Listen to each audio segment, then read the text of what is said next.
नमस्कार दोस्तों, आज जो वीडियो लेकर हम हाजिर हुए हैं ये आपकी जिंदगी के उन पहलुओं को छूने वाली है जो रोजमर्रा से जुड़े हैं। सोचिए, अगर आपके घर का बजट अचानक बिना बताए बिगड़ जाए या आपको पता चले कि आपकी मेहनत की कमाई में कटौती हो रही है तो कैसा लगेगा।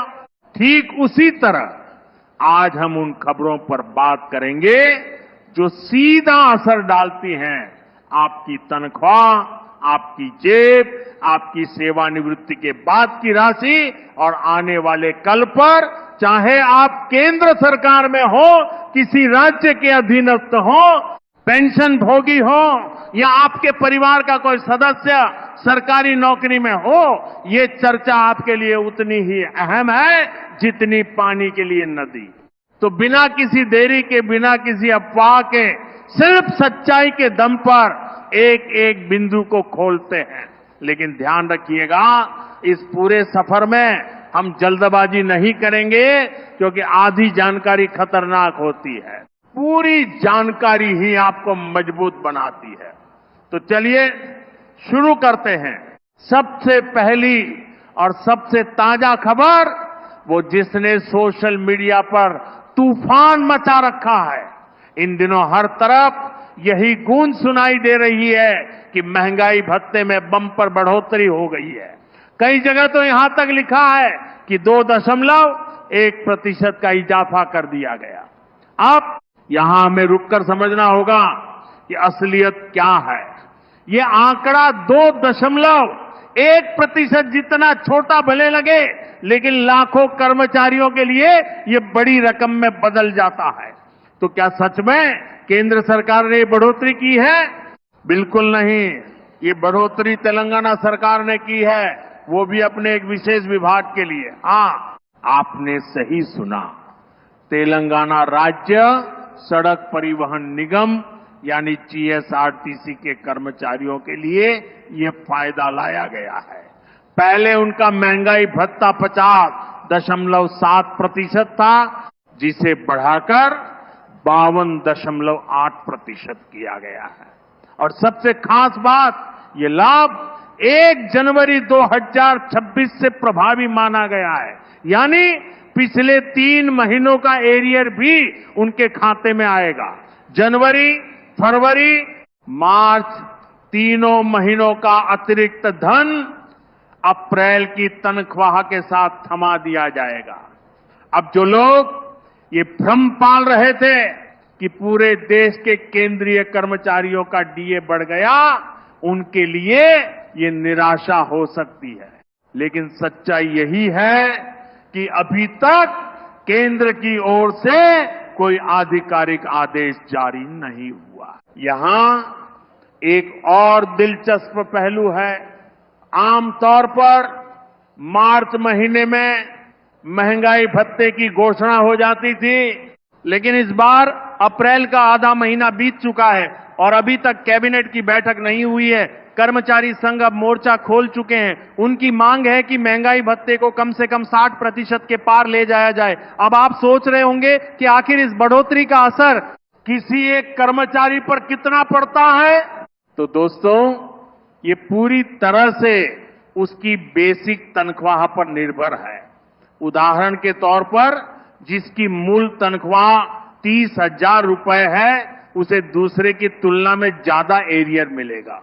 और जिसकी मूल तनख्वाह 18,000 है, उसे उसी अनुपात में कम, लेकिन फिर भी ये अतिरिक्त धन किसी के लिए भी राहत लाने वाला होता है। अब बात करते हैं एक ऐसी खबर की जो हर उस व्यक्ति के लिए है जो कभी बीमार पड़ता है, दवा खरीदता है या अस्पताल जाता है।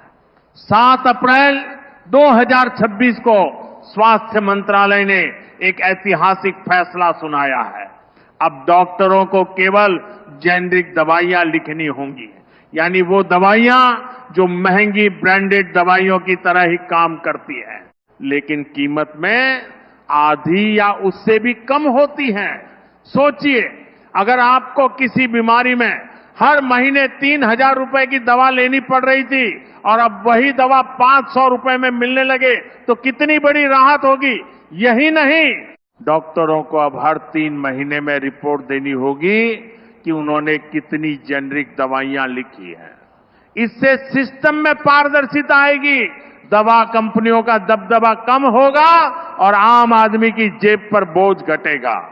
ये एक ऐसा कदम है जिसका असर धीरे धीरे पूरे देश में दिखेगा। अब आते हैं एक और अहम मुद्दे पर, जिसे लेकर कर्मचारियों में अक्सर उलझन रहती है, छुट्टियों का नकदीकरण यानी लीव एनकैशमेंट। कई लोग सोचते हैं कि अगर उनकी छुट्टियां 300 दिन से भी ज्यादा हो जाएं, तो क्या उन्हें 400 दिन का पैसा मिल सकता है? क्या कोई नया नियम बना है? तो दोस्तों, यहां साफ कर दें, अभी तक सरकार का नियम यही है कि अधिकतम 300 दिनों की छुट्टियों का ही भुगतान किया जाता है। 400 दिन का प्रस्ताव जरूर है, कुछ हलकों में इस पर चर्चा भी है, लेकिन अभी वह लागू नहीं हुआ है। इसलिए जब तक कोई आधिकारिक अधिसूचना नहीं आ जाती, तब तक 300 दिन ही मान्य है।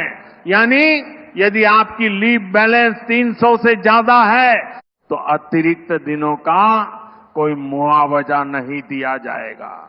ये जानकारी उन सभी के लिए जरूरी है जो सेवानिवृत्ति के बाद या नौकरी छोड़ते समय बड़ी रकम पाने की उम्मीद कर रहे हैं। अब दोस्तों, बात करते हैं उस विषय की जो हर सरकारी कर्मचारी के दिल की धड़कन है। 8वां वेतन आयोग। हर 10 साल में यह आयोग आता है और तनख्वाहों का गणित बदल देता है। अब अगला वेतन आयोग आने वाला है और उसकी चर्चा हर तरफ है। सबसे ज्यादा जो शब्द गूंज रहा है वो है फिटमेंट फैक्टर। ये वो गुणांक है जिससे आपकी मूल तनख्वाह को गुणा करके नई तनख्वाह तय की जाती है। 7वें वेतन आयोग में ये फिटमेंट फैक्टर 2.57 था। यानी यदि आपकी पुरानी मूल तनख्वाह 18,000 थी, तो उसे 2.5 गुना से ज्यादा बढ़ाकर करीब 46,000 किया गया था। अब कर्मचारी संगठनों की मांग है कि इस बार फिटमेंट फैक्टर को 3 किया जाए। अब सोचिए, अगर ऐसा हो जाता है तो क्या होगा? आपकी तनख्वाह सीधे 3 गुना हो सकती है। मतलब जिसकी बेसिक 10,000 है वह 30,000 पर पहुंच सकती है।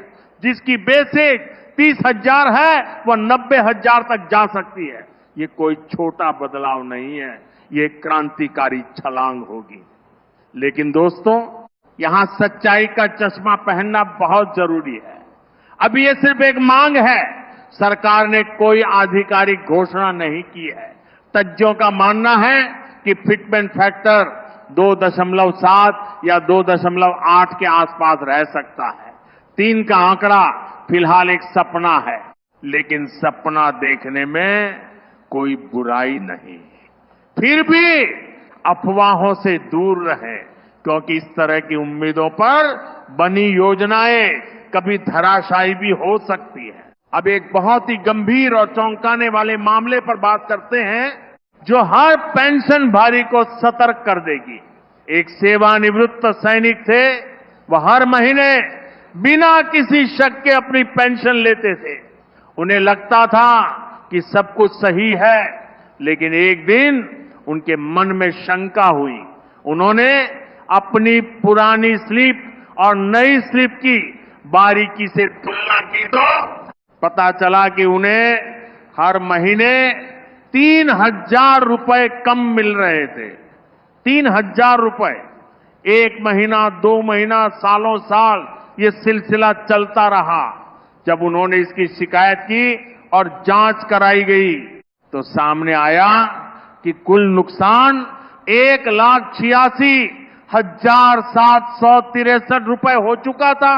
यानी 1 लाख से भी ज्यादा रुपए उनकी जेब से बिना किसी गलती के निकल गए थे। अब सोचिए, अगर उस सैनिक ने कभी शिकायत नहीं की होती, तो ये पैसा उन्हें कभी वापस नहीं मिलता। लेकिन उन्होंने हार नहीं मानी।